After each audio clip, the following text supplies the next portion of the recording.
That's right.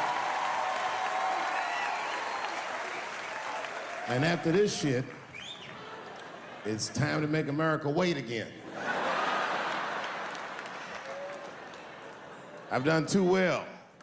You know, if you black in show business and do too well, it's scary, nigga. Like, you gotta get the fuck out of the casino while the getting's good, while you're still winning. If you don't walk away from the table, that's how niggas get Kevin Harted. You already know. That's my man. I'm just saying, if he got a sex tape out, well, it's just a matter of time for me.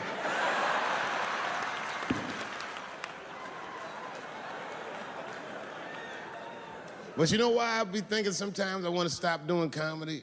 And you know, I don't want to sound like a braggart saying this, but the real reason I want to stop is because I'm too goddamn good at it. I'm dope, nigga. No, I'm not even exaggerating. It's not exciting.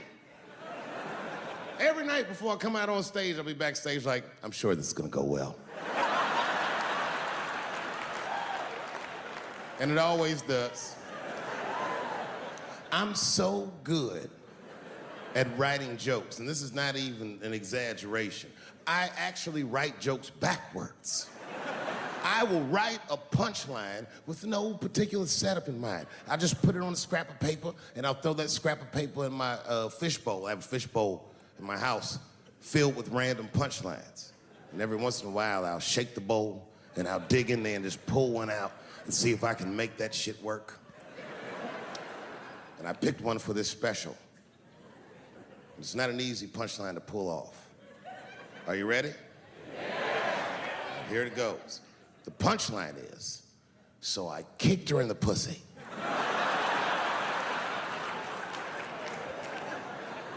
I haven't finished the joke yet. I just know whatever happens in the beginning of the joke, at the end of the joke, for some reason, I'm gonna kick somebody in the pussy. And it's going to be hilarious. And you know what's weird? I've always been this talented. I can't remember a time when I wasn't. You know, when I was growing up, I was probably about 8 years old, and at the time, we were living in Silver Spring. Yeah. Yes.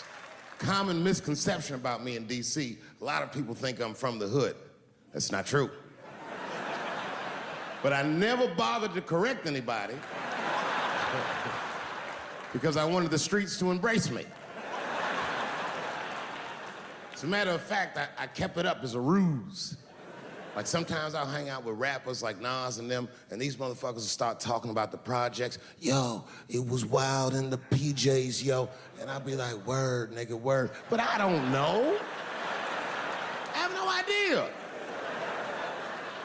My parents did just well enough so that I could grow up poor around white people.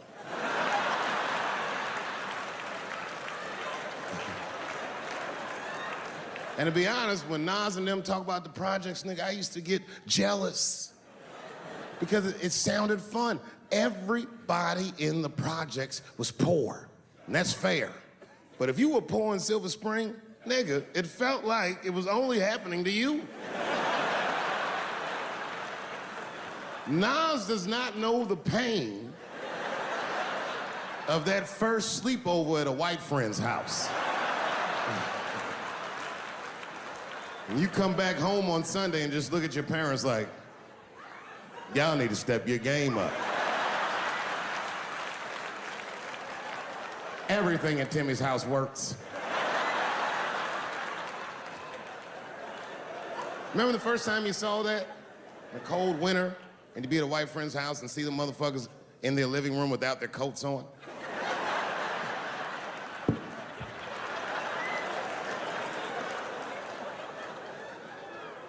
Timmy was one of my first white friends, like, in my life, man. He's a good dude, too. He moved to Silver Spring from Utah, of all places.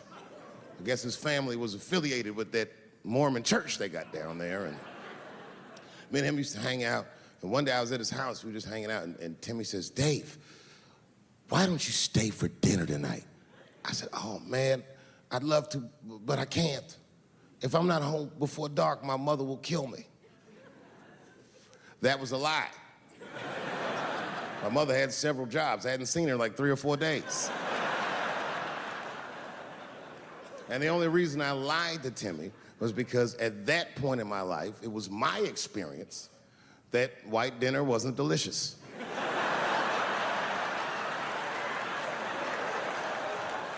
I'd rather go home and fry some bologna or some shit like that.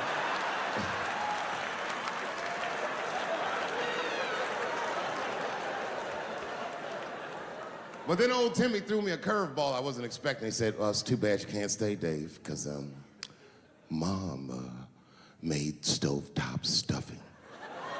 I said, what the fuck, stovetop? Well, hold on, nigga, let me make some phone calls real quick.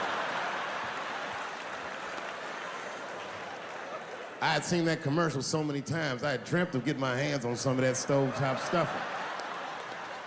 And finally, I met a motherfucker that actually had a box of stovetop in the house. I couldn't miss this opportunity, so I pretended to call my mother. And then I came back and I said, Timmy, you're not gonna believe this great news. Mom said I can stay. And he said, fantastic. He said, why don't you come with me and we'll help set the table and then we can say the blessing.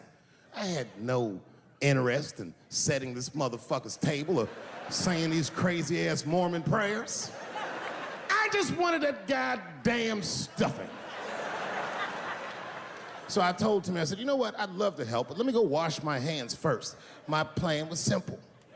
Wash my hands slowly, and by the time I'm done, the table will be set, the blessing will be said, and all that there will be left to do is eat. Went to the bathroom. I washed my hands very slowly. I must have been in there for about 10 minutes. And suddenly, one of his mothers came to the door.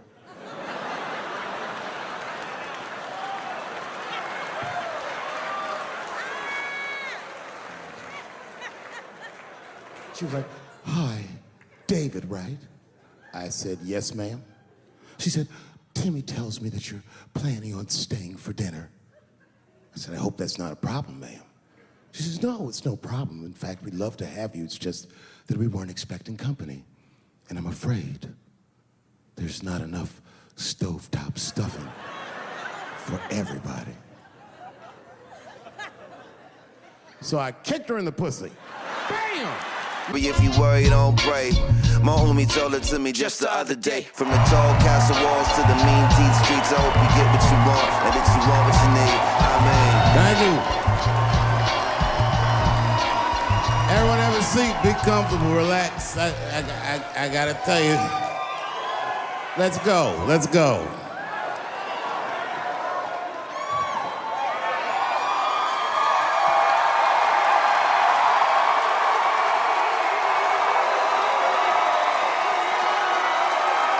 Thank you.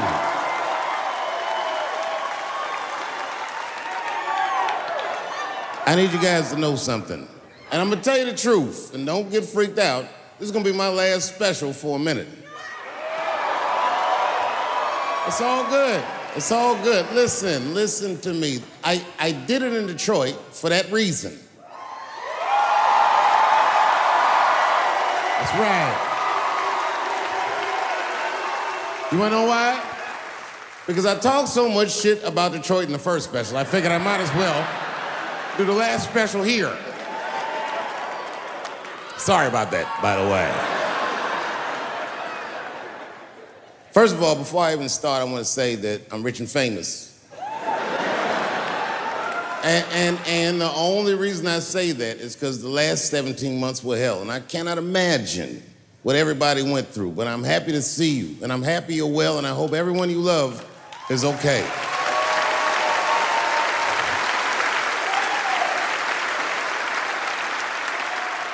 I don't want you to worry about me. I'm vaccinated. I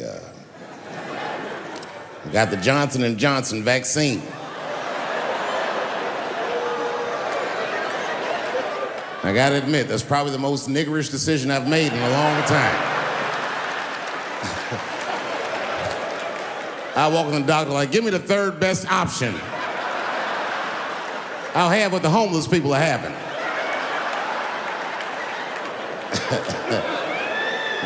So far, so good. And I know you probably heard on the news, I did get coronavirus. And it was something else. Like, okay, first of all, when the doctor told me I had coronavirus, I gotta tell you, I was surprised how it made me feel. I felt dirty. I felt gross.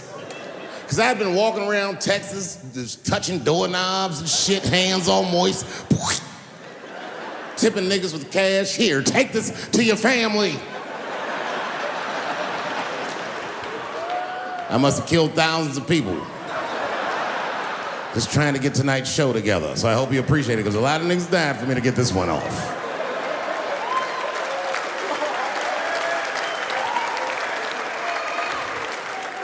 I hadn't felt that dirty in a long time.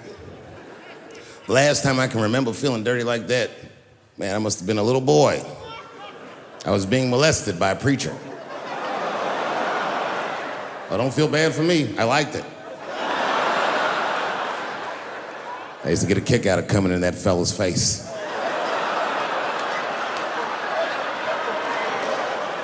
Well, he asked me to do it.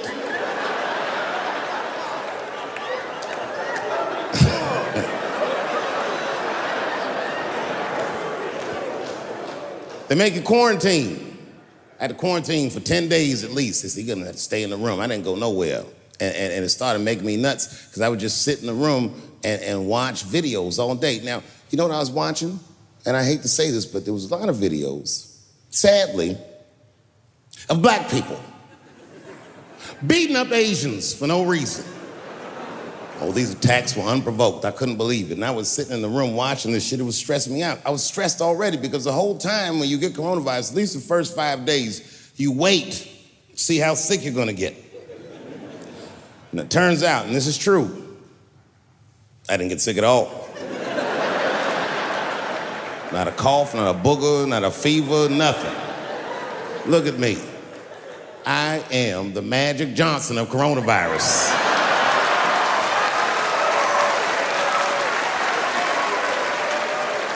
I just sat in the crib and got strong all week. But I was stressed because I kept watching these videos of my beloved black people beating up my beloved Asian people and being so cruel. And the whole time I watched those videos, this is fucked up, but I couldn't help but feel like when I saw these brothers beating these Asians up, it's probably what's happening inside of my body.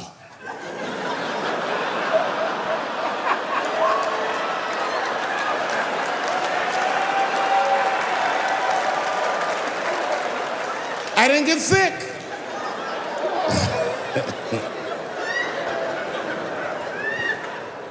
I also saw a lot of videos of UFOs. I mean, what the fuck has been going on with that shit?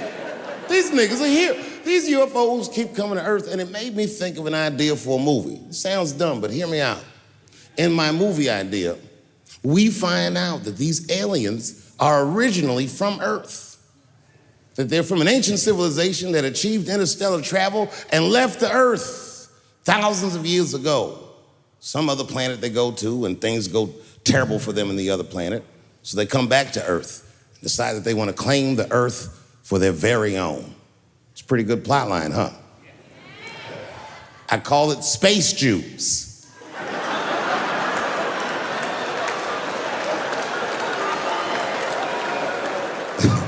Space Jews. All right. It's gonna get worse than that. Hang in there. It's gonna get way worse than that. Then I thought of an idea for a children's book. I actually wrote it. It's coming out soon. The book is designed to help parents teach their children about racism, which, if you're a parent, you know is an impossible concept to teach to a child. But I'm doing it. The book is about a big, strong, beautiful black man with a benign, regular-ass white name. And he has a white speaking voice. So whenever this motherfucker calls to get a reservation at a restaurant, oh, he gets the reservation. That name and that voice, who could resist him? Now, I should tell you, this black man is literally an actual giant. and he's a strong dude. And when he shows up to them restaurants, they see that big, giant black dude, they say, you can't come in here. And they call the police. And in every installment of the book, the police come and they always shoot him.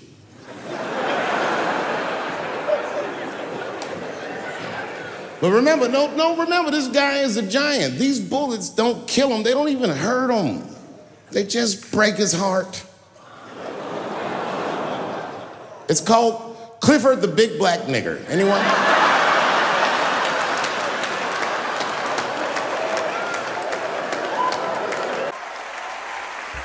Please help me welcome to the stage the co-creator of Chappelle Show, the one and only Neil Brand.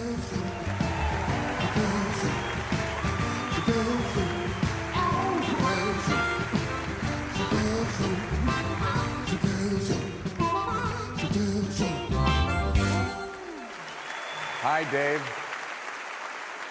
Honestly, I don't know how this night came to be. Dave doesn't tend to like formal events. Normally, he dresses like a window washer. I can only imagine his wife Elaine said to him, babe, how could I get you to stop smoking for 2 hours? And Dave, assuming it would never happen, was like, you'd have to get Jon Stewart, Sarah Silverman, Neil, Q-Tip, Tiffany Haddish, Lorne Michaels, John Legend, Bradley Cooper, and say, Morgan Freeman.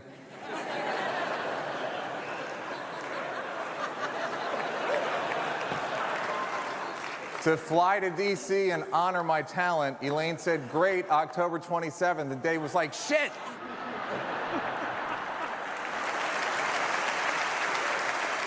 Dave gave me a career.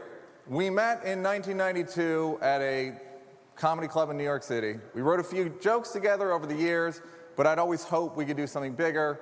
Then in 1997, Dave calls me and goes, hey, if Universal reaches out to you, tell them we're writing a weed movie together.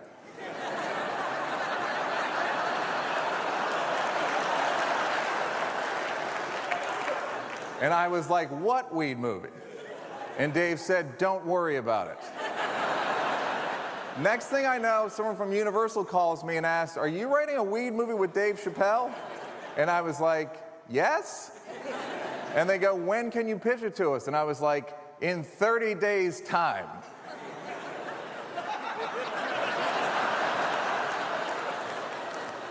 So we had a month to figure the pitch out, and finally on day 29, I called Dave and I'm like, dude, we gotta work this weed movie out. And he goes, what weed movie?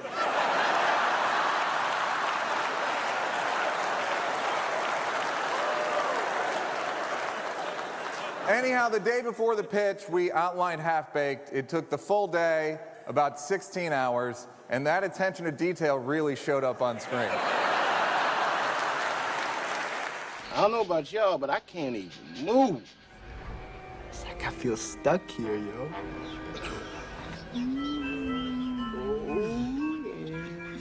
Cut to January of 1998, Half-Baked opened against Good Will Hunting,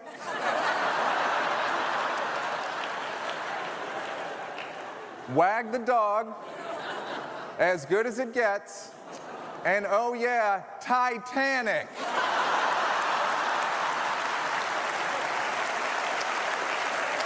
Right? It was a critical and commercial flop, and quite frankly, isn't very good. A couple years later, after the stink wore off, both professionally and personally, Dave and I were on the phone again, which was a thing people used to do. And he says to me, hey man, we should do a TV show like Playboy After Dark. Now, if you remember what Playboy After Dark was, get your affairs in order because you're on death's door.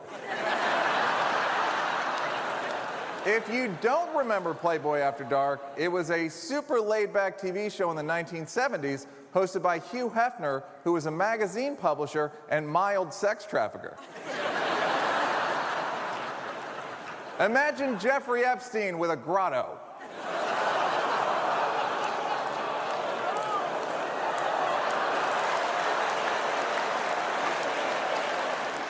Anyway, Dave and I figured out a rough format for what would come to be Chappelle's show. Went around pitching to a few networks. HBO didn't go great. The woman actually said to Dave, and I quote, "Why do we need you when we have Chris Rock?" See, back then, there could only be one popular black comedian at a time, unlike today, when there can be 3. So then a few minutes later, we pitched to Comedy Central, and they bought it. We made the pilot for Chappelle Show, we got picked up to series, and the show went really well. Like, absurdly well. Like, so well, you gotta go to Africa well. Our top story, as we all know, Congress recently approved paying over $1 trillion to African Americans as reparations for slavery. And I got enough cigarettes to last me and my family for the rest of our lives. I'm rich, biatch! When we started the show, I knew Dave was the funniest person I'd ever met. By the end of the show, I knew Dave was one of the funniest people who'd ever lived. There were times where he would just improvise something that we'd never talked about before, maybe never even thought about before. Clayton Bigsby's entire speeches about breathing the white man's air and Will and Grace, all improvised. If you don't like Will and Grace, that don't mean there's something wrong with you. It means there's something wrong with Will. He's homosexual. Tyrone Bigham's speech to the kids about doing drugs with Mickey Mouse, totally made up. You know what dog food tastes like, do you? It tastes just like it smells. Delicious. Rick James saying it's a celebration, and fuck your couch. Buy another one, you rich motherfucker. Fuck your couch, nigga. Fuck your couch. And what do the 5 fingers say to the face? Slap. He made it all up. Writing and directing Dave sometimes was as simple as me standing on set with my jaw hanging open like, cut? The thing that I love about Chappelle's Show is it allowed Dave to be his entire self, to express his intellect, his anger, his morality, his silliness, his hypocrisies, his sadness, his blazing talent. Chappelle's Show was a rare thing. It was a fully faceted document of a human being living in the United States of America while having the surreal experience of being born with black skin. So, you know, Playboy After Dark. Also, the show was personal. See, I always felt like Dave blamed me for the failure of Half Baked. So one day we were shooting a sketch where Dave quit the show because he got Oprah pregnant. And we're doing a scene where he's going, like, rampaging through the offices, and he gets to me, and he dumps trash over my head. And here's why I suspect he blamed me for Half Baked. As he dumped the trash over my head, he said, "This is for Half Baked."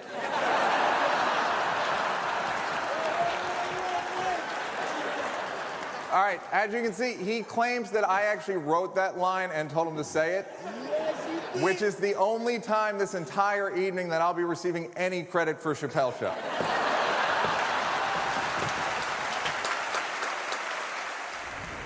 Me and Dave are both from D.C., which means that we start our careers taking a train to fucking comedy shows. Dave Chappelle is the oldest young comedian in the fucking business. This motherfucker's 44, been doing comedy for 43 years. This motherfucker was born, came out, why? Knock, knock, motherfucker!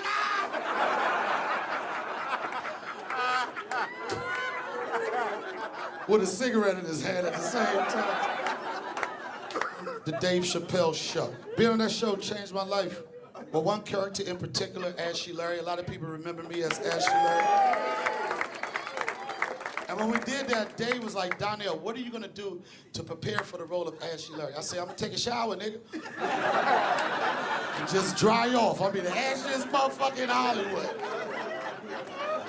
I'm from Washington, D.C. Chocolate City. Us niggas are pronoun. We have very thick skin.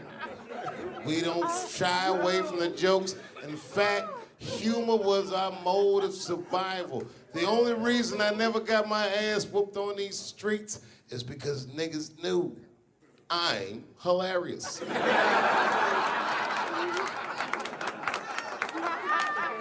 I was getting ready to start high school.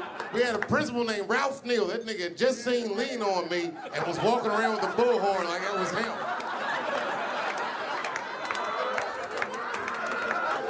just gone to middle school in Ohio. I was gone for 3 years. In the 3 years that I was gone, crack came out. I came back to Washington.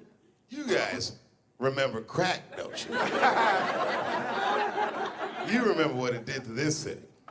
That's why it's strange to see so many white people jogging and pushing strollers and things. Because all these niggas in D.C. did the heavy lifting. We did the hard part.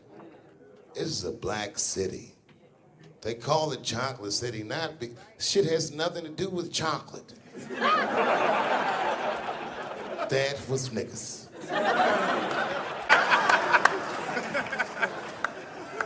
Oh, yeah, you kids don't know.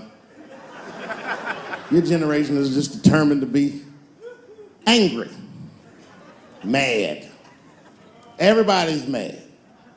Back when we were growing up, only black people were mad. Now, everybody's just trying to get in on the act. I try to think to myself, well, when did everyone get mad? And then I realized this happened before we were born. This is a long way to go, but probably started in the Second World War. Think about it. All these black men, millions of black men, leave the United States for the first time, go over to Europe with America's armed forces and fight the Nazis and make more money fighting Nazis than they ever dreamed they would make in the United States. And a lot of those men, while they were in Europe, just to be real, not to be crass, a lot of them probably got their dick sucked by white women. I'm sorry, ladies and gentlemen, this was World War II Europe, and these were desperate times, and penises were being sucked for shoelaces and chocolate and very frivolous things. And it's very hard to come back to America and sit on the back of the bus after you've been in the south of France getting your dick sucked for a Crunch bar or some crazy shit like that. That's a life-changing experience. And while that was happening in Europe, here in America, for the first time, women entered the workforce en masse by the millions. All the men were gone. Someone had to run the factory. The ladies did it. That's right. This was the first generation of American women to have independent income en masse. And when the men came back, the women weren't the same. American women had grown. They were uttering phrases that no woman on earth had ever spoken before. Things like no and shut the fuck up and I don't feel like it.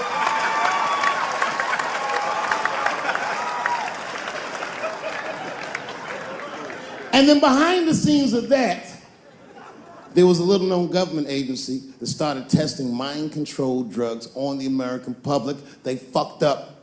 They tested it for 12 years. They didn't realize these drugs were not mind-controlling. They were mind-expanding. It was LSD and mescaline and shit like that. And for the first time, there was a new school of thought that was chemically induced that made people question the very society they lived in. By 1960, the President of the United States was only 42 years old. Can you imagine?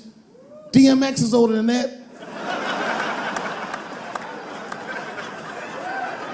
And he was going to usher in a new era of peace. He was going to avoid the Cold War. He was going to end segregation. And they blew his fucking brains out in front of everyone in Dallas. This country was never the same. There were 7 more major assassinations in the 60s. Anyone that stood up and said anything was shot down the streets like a fucking dog. Kennedy, King, X, Evers, on and on. You didn't even have to be famous. You could be a college student at Kent State or in Mississippi protesting the Vietnam War, and they shot them too. The 70s were a wild era, and while all this was going on, Bill Cosby raped 54 people. Holy shit, that's a lot of rapes, man. This guy's putting up real numbers. He's like the Steph Curry of rape. Man, that's a lot of rapes. 54. If he had raped 30 less people, that's still 24 rapes. Don't forget, each one of these rapes has 8 hours of sleep in it.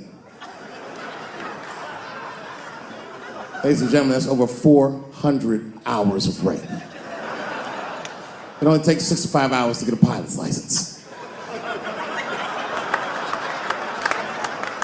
If race were aircrafts, this nigga's Top Gun for sure.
About discrimination.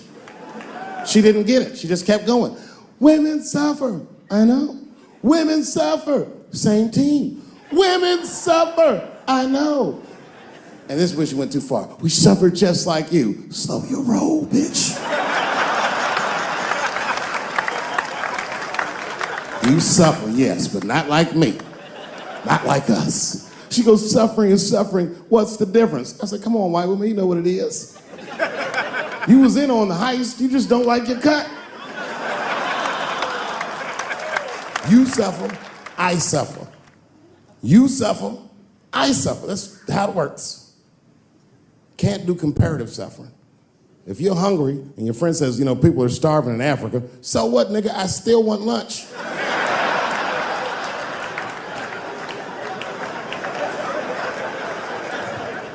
Black people know about comparative suffering, and you know this is a fucking dead-end game. Blacks and Jews do that shit to each other all the time.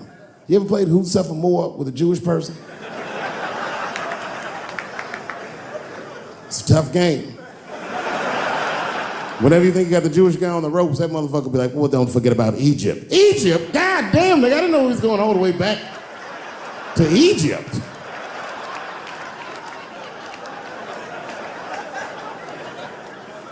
What the fuck is wrong with her? What does she think? Does she think that I don't know that rape is wrong? Does she think that maybe I don't have empathy for Bill Cosby's alleged victims? And I would be remiss if I didn't remind you that technically these are all still allegations, although I admit it looks very bad.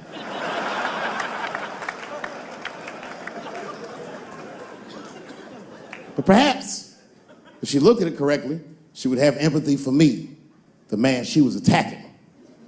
42-year-old black comedian. Obviously, Bill Cosby was a hero to me. And she doesn't know what it feels like to think that your hero might have done something so heinous. My God, you can't imagine. It'd be as if you heard that chocolate ice cream itself had raped 54 people.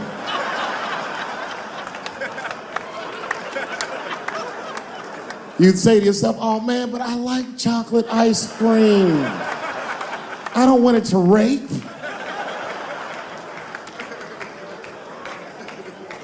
Didn't want to believe it. At first, I didn't believe it. I was like, man, these people are obviously trying to destroy Dr. Cosby's rich legacy. Even 34 allegations into it, I was still like, man, probably only raped 10 or 11 of those people. I know, but it's really tough. You know, you guys are young, so imagine if you found out 40 years from now that Kevin Hart raped 54 people. You'd be like, oh. The only one that would believe that would be Cat Williams. He'd be like, I knew that motherfucker was up to something. I knew Kevin raped this. That's fuck. You know, I was mad at Kevin too, though. You know why? Okay, first of all, I didn't even know Kevin was as successful as he was. I found that shit out the hard way.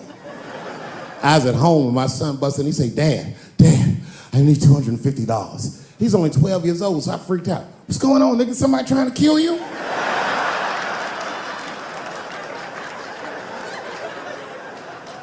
He said, no. Kevin Hart's coming to town and I wanted to see his show. I said, well, how much are the tickets? He said, they're $125. I said, God damn, mine are only $80. I said, well, why do you need $250 then?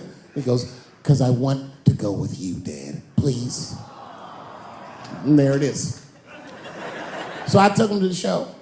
And we sit right up front, the lights go down, and one opening act after another goes on. Then Kevin takes the stage, crowd goes fucking nuts. Thousands of people. I was furious.